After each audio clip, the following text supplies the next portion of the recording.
حي على الفلاح.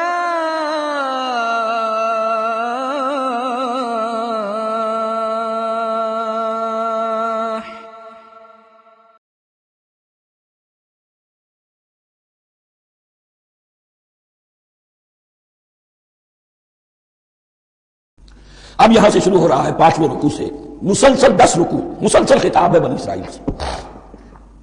البتہ ان میں ایک تقسیم ہے۔ پہلے رکوع میں دعوت ہے۔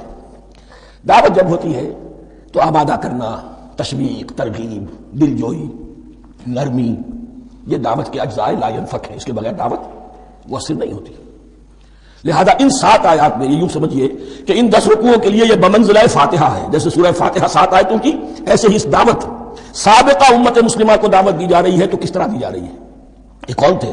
یہ بھی مسلمان ہی تو تھے نا، کافر تو ہو گئے حضور کا انکار کر کے، ورنہ وہ موسیٰ کے ماننے والے، شریعت ان کے پاس، بڑے بڑے علماء ان میں، علم کا چرچا ان میں، سب کچھ تھا، ان کو دعوت دی جا رہی ہے۔ لیکن میں اس لیے آپ کو چاہتا ہوں، اس کو توجہ دلا رہا ہوں، آج اگر مسلمانوں میں جو غافل ہو گئے، اپنی حقیقت کو بھول گئے، اپنے فرض منصبی سے غافل ہو گئے، دنیا کے اور قوموں کی طرح کی قوم بن کر رہ گئے، اگر کوئی ایک داعی گروہ کھڑا ہو، کوئی جماعت، کوئی فرد، اور اس سے جماعت بنے، تو ظاہر بات ہے سب سے پہلے اسے اسی امت کو دعوت دینی ہوگی، اس لیے کہ دنیا تو اسلام کو پہچانے گی اس امت کے حوالے سے۔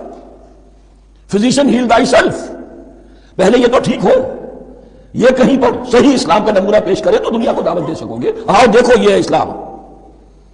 اس لیے ان کو جو دعوت دینے کا اسلوب ہونا چاہیے وہ عکس ہوگا اس اسلوب کا جو ان 7 آیات میں ہمارے سامنے آ رہا ہے۔ یا بنی اسرائیل اذکروا نعمتی التی انعمت علیکم، اے بنی اسرائیل، اسرائیل کو سمجھ لیجئے یہ مرکب لفظ ہے، اسم، اسی سے اسیر بنا ہے، اسیر جو کسی کا قیدی ہوتا ہے۔ ایل عبرانی میں اللہ کے لیے ہے، اور اسرائیل کا ترجمہ ہے عبداللہ، اللہ کا غلام، اللہ کے ساتھ بندھا ہوا، اس کی اطاعت کے قلاتے کے اندر۔ تو یہ اسرائیل، یہ لقب ہے حضرت یعقوب علیہ السلام کا۔ ان کے 12 بیٹے تھے، 12 بیٹوں سے جو نسل چلی وہ بنی اسرائیل ہے، انہی میں حضرت موسیٰ کی بعثت ہوئی اور تورات انہیں دی گئی، پھر یہ ایک بہت بڑی امت بنے۔ ان پر 4 ادوار آ چکے تھے قرآن مجید کے نزول کے وقت تک، 2 مرتبہ اللہ کی رحمت کی بارشیں ہوئیں، انہیں عروج نصیب ہوا، 2 مرتبہ ان کو دنیا پرستی، شہوت پرستی، اللہ کے احکام کو پس و پیش ڈال دینے کی سزا میں عذاب کے کوڑے ان پر پرسے۔ اس کا ذکر آئے گا سورہ بنی اسرائیل کے پہلے رکوع میں۔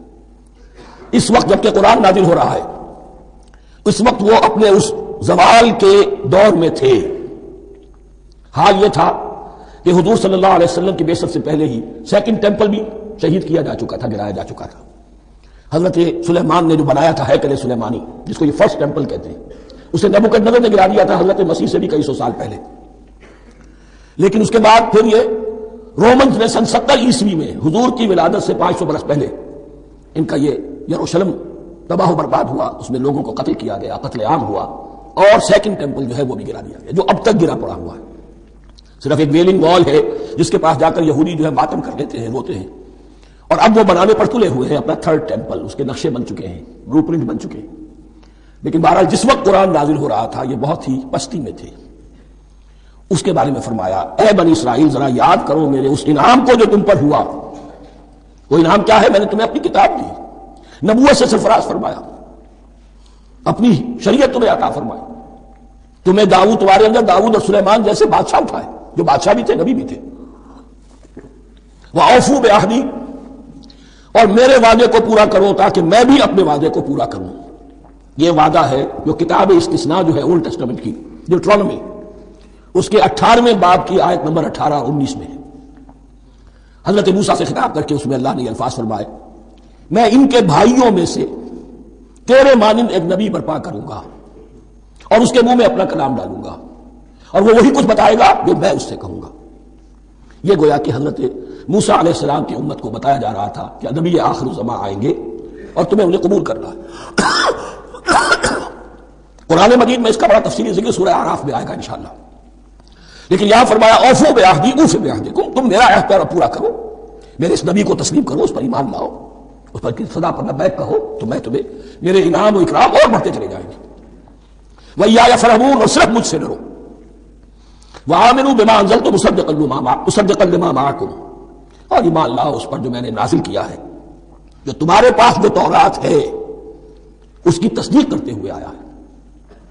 اس کے دو معنی ہے، ایک تو قرآن تصدیق کرتا ہے تورات کی اور انجیل کی، فیہا ھدی ونور، فیہ ھدی ونور، اور دوسرے یہ کہ قرآن اور محمد صلی اللہ علیہ وسلم ان پیشین گوئیوں کے مصداق بن کر آئے ہیں جو تورات میں تھی، ورنہ وہ پیشین گوئیاں جھوٹی ثابت ہوتی۔ ان کے مصداق کون ہے؟ قرآن اور محمد صلی اللہ علیہ وسلم، یہ دونوں معنی اس کے ہیں۔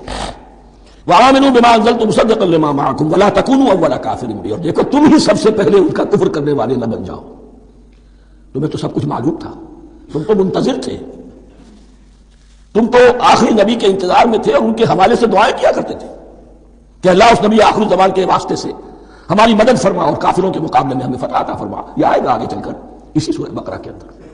لیکن اب تم ہی سب سے بڑھ کر کافر ہو گئے، تم ہی سب سے بڑھ کر دشمن ہو گئے۔ ولا تکونوا اول کافر بہ ولا تشتروا بآیاتی ثمنا قلیلا، اور دیکھو میری ان آیات کے عوض حقیر سی قیمت قبول نہ کرو۔ یہ آیات الہیہ ہیں، ان کو رد کر رہے ہو کس لیے؟ ہماری مسندیں، ہماری حیثیت، ہماری چودراہٹیں، کہیں ان پر کوئی آنچ نہ آ جائے۔ حقیر سی چیزیں، یہ صرف اس دنیا کا سامان ہے، اس کے سوا کچھ نہیں۔ ولا تشتروا بآیاتی ثمنا قلیلا وإیایا فاتقون، اور صرف مجھ سے تقوی اختیار کرو، میرا تقوی اختیار کرو۔ ولا تلبسوا الحق بالباطل وتکتموا الحق وانتم تعلمون، اور نہ گڈمڈ کرو حق کے ساتھ باطل کو، اب چھپاؤ حق کو ذرا، حالانکہ تم جانتے ہو۔ یہ بات اچھی طرح نوٹ کرنی ہے، جانتے بوجھتے کرنا، ایک ہے مغالطے میں کرنا، وہ ضلالت ہے، گمراہی ہے، ایک جان بوجھ کر کرنا، حق کو پہچان کر اسے رد کرنا، یہ پھر اللہ تعالیٰ کے غضب کو دعوت دینا ہے، wrath of اللہ، اس کی غضب کو دعوت دینا ہے کہ حق کو پہچان کر اس کی نفی کی جائے۔ وانتم تعلمون، علماء یہود قرآن مجید میں آگے چل کر آئے گا، ایسے پہچانتے تھے محمد کو اور قرآن کو جیسے اپنے بیٹوں کو، یعرفونہ کما یعرفون ابناءہم، ایسے پہچانتے جیسے اپنے بیٹوں کو۔ واقیموا الصلاۃ وآتوا الزکاۃ، دیکھو نماز قائم کرو، زکوٰۃ ادا کرو، وارکعوا مع الراکعین، اور جھکنے والوں کے ساتھ جھکو۔ یہ اول تو رکوع کو انہوں نے اپنے ہاں سے خارج کر دیا تھا، ثانیاً باجماعت نماز ان کے ہاں ختم ہو گئی تھی۔ وارکعوا مع الراکعین، جماعت باجماعت نماز کی طرف اشارہ ہے۔ اتامرون الناس بالبر وتنسون انفسکم، کیا تم لوگوں کو نیکی کا حکم دیتے ہو، تقویٰ کی، پارسائی کی تعلیم دیتے ہو؟ میں کہہ رہا ہوں کہ اصل میں مخاطب کون ہے؟ علماء یہود۔ اس آیت سے ثابت ہو گیا عالم ہمارا بھی جب بھی کھڑا ہوگا اونچے سے اونچا آواز کہے گا، اعلیٰ سے اعلیٰ بات کہے گا۔ اکثر و بیشتر کا حال یہ ہے کہ ان کا اپنا کردار دیکھیے تو کوئی مناسبت ہی نہیں اس سے، کہ جو وہ آ رہا ہے، جو لوگوں کو دعوت دے رہا ہے اس پر خود عمل نہیں۔ تو یہی در حقیقت علماء یہود کا کردار بن چکا تھا۔ اتامرون الناس بالبر وتنسون انفسکم، کیا تم لوگوں کو نیکی کا حکم دیتے ہو اور خود اپنے آپ کو بھول جاتے ہو؟ وانتم تتلون الکتاب، اور یہ سب کچھ تم کر رہے ہو اس حال میں کہ کتاب پڑھتے بھی ہو، تورات پڑھتے ہو، صاحب تورات ہو۔ ہمارے بھی بہت سے علماء کا، علماء سو جنہیں ہم کہتے ہیں، حال یہ ہو چکا ہے، خود بدلتے نہیں قرآن کو بدل دیتے ہیں، ہوئے کس درجہ فقیہان حکم بے توفیق۔ جو صورتحال ہے صرف قرآن کا بطن بچا ہوا ہے، اس کے مفہوم میں، اس کی تفسیر میں، اس کے ترجمے میں تو تحریفیں موجود ہیں، بڑی بڑی تحریفیں موجود ہیں، متن بچا ہوا ہے، وہ اس لیے کہ اللہ تعالیٰ نے اس کی حفاظت کا ذمہ لیا ہے۔ وَاسْتَعِینُوا بِالصَّبْرِ وَالصَّلَاةِ، اور مدد حاصل کرو دو چیزوں سے، صبر اور نماز۔ یہ صبر کا لفظ یہاں پر بہت قیمتی ہے، بہت بامانی ہے۔ علماء سو کیوں وجود میں آتے ہیں؟ جب وہ دنیا کے کتے بن جائیں گے تو وہ دین کو بدنام کرنے والے ہیں۔ بظاہر دینی مناسب ہیں لیکن اصل میں ان کے پردے میں دنیا داری کی جا رہی ہے، صبر نہیں، بس صبر کے ساتھ اور نماز کے ساتھ، اس لیے کہ آپ صحیح راستے پر آئیں گے۔ اگر کوئی عالم دین لوگوں پر تنقید کرے گا، لولا ینہاہم الربانیون والاحبار، کیوں نہیں روکتے ان کے علماء اور ان کے اولیاء اور صوفیاء ان کو حرام کھانے سے اور جھوٹ بولنے سے؟ اگر کوئی شخص روکے گا اس کو پھر نذرانے تو نہیں ملیں گی، اس کی خدمتیں تو نہیں ہوگی۔ اگر تو دنیا میں صبر اختیار کرنا ہے تب تو آپ حق بات کہہ سکتے ہیں، اور اگر دنیاوی ایمبیشنز ہیں تو پھر آپ کو کہیں نہ کہیں کمپرومائز کرنا پڑے گا۔ وَاسْتَعِینُوا بِالصَّبْرِ وَالصَّلَاةِ، صبر اور نماز۔ وَإِنَّهَا لَكَبِیرَةٌ، اور یقیناً یہ بہت بھاری شے ہے، بہت بھاری شے ہے۔ عام طور پر خیال یہ ہے کہ انہا کی ضمیر صرف صلاۃ کی طرف جاتی ہے، نماز بہت بھاری ہے۔